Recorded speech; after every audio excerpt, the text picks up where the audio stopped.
Hi, and welcome to the In Wheel Time Car Review of the Week. And this is a car that I have to admit, and I'm going to tell you as it is, that this is one of the most favorite cars that I have driven in a long time. Oh, wow. I had no clue, and I didn't know anything about it. So I talked to our guy up there in Dallas that supplies us with a lot of the cars. I said, "You got any Cadillacs?" He said, "Well, I don't have the ATS." That's what I asked for. He says, "But I do have a couple of others. One is a CT6, and the other one is a Cadillac Escalade ESV, which is the Suburban of the Cadillacs." And so I said, "Okay, well, send me those." So he sends me a Cadillac CT6. Ever heard of it? That's CT6. their big car. It's the new big car. Came out last year. And, I didn't know. I was back in the XTS days, but this is the CT6. It's the new full-size four-door sedan. It comes in several trim levels: the base, the luxury, the premium luxury, and the platinum. I had the platinum all-wheel drive. Again, it is a large sedan, or what we consider full-size large car. Okay, exterior features. Now, this is Cadillac all the way. Aggressive front grille with LED lighting. 20-inch alloy wheels fill the wells. A beautiful but conservative rear clip with vertical taillights. Conservative. And Conservative with that. It's conservative I styling. didn't get to see it, so I'm trying to imagine it. Because Cadillac does that kind of very edgy. Yes, but the trunk lid is very elegant, and it has just a hint of old school to it. If you can imagine putting old school rear end onto the Cadillac edgy front end, but it works, and it is absolutely stunning. Well thought out driver controls. I'm going to get to that in a minute. Sloping rear trunk lid.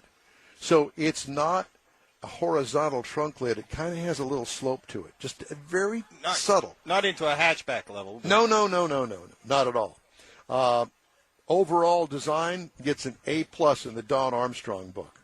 Interior highlights: understated, luxurious appointments, top-notch leather upholstery with ventilated seats, well-thought-out driver controls with easy-to-use and figure-out inputs, wood or carbon fiber accents, your choice, plenty of cargo room. It's very deep, but it has a very short deck lid, so it kind of limits the size of the cargo.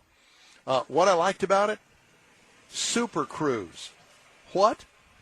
Yeah.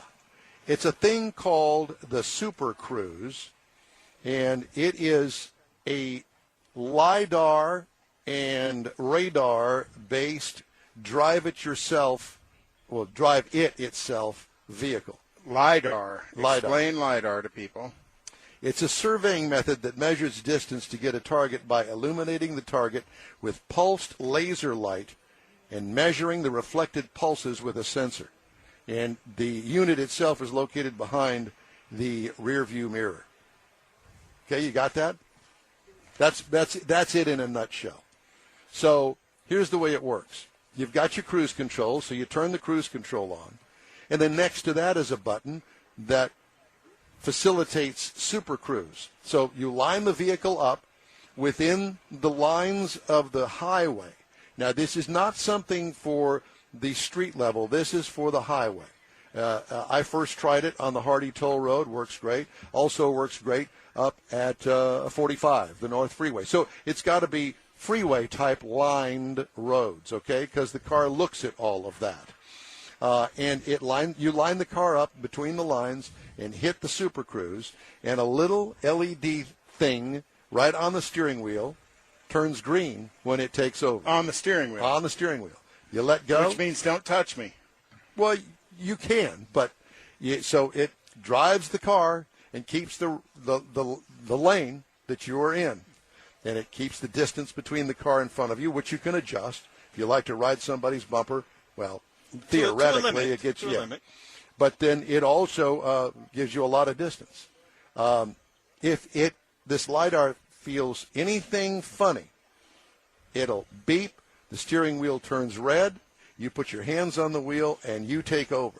So this is not something that you just sit back and let it do it forever and ever. It's not Uber. It's not.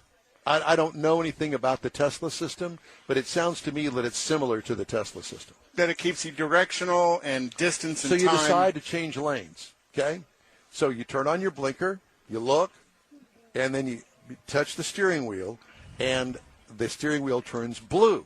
And you pull over into the next lane that you want to go into, get it lined up again, and it turns green, and then you let go of it. So it's kind of like when you turn the blinker on, it's Mother May I, and then it turns blue, and yes, you may change lanes, and then when you let go, it goes back to green. At any time, you can take over the steering. It's not that it's, fixed and you can't get out of it. Right. Well, that it's makes not sense. that. Yeah.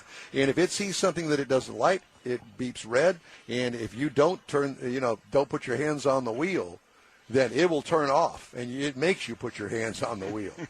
But it is the weirdest sensation that I have ever had in my entire life, driving down the road and have the car take over and drive the car down the road for you. Because it doesn't just aim between the lines, it also keeps your distance to traffic as well. And if somebody pulls in front of you, man, it turns red and it puts on the brakes. And it's going to keep that distance. Yeah, it's going to keep the distance. I encourage you to try it. You've got to get this car. So are you approved for Cadillac cars? He's about to be. Well, yeah. You need I'm going to give it a shot. Yeah. Okay, so this has a 3-liter twin-turbo V6. Turns out 400 horsepower. Somebody said, hey, man, it ain't a Cadillac unless it's got a V8. Oh, yes, it is. Well, with 400 horsepower, that's got more horsepower than the V8's had for a long time. And it's got 400 pound-feet of torque, and it works on an 8-speed or 9-speed automatic transmission. In the city, it gets 18, highway 26, combined 21. I got 24.8, but remember, I'm on the highway a lot. And how was the 8-speed transmission for busyness? Never even. Because I know sometimes you talk about how busy they get. And that's with under-horsepowered cars. Yeah, primarily they put those 8 and 9s behind one of the 4-cylinders, 125, 150 horses. It's always hunting for a red gear. They can't find a good power band. Yeah. So there's that. What I liked about it is the magnetic ride control. It's the same system that's on the Corvette. Shocks that have liquid and metallic particles in it, and they charge them. And they change the current to it, and it changes the viscosity of the fluid. Yeah. And it's actually a system. Shh, don't tell people.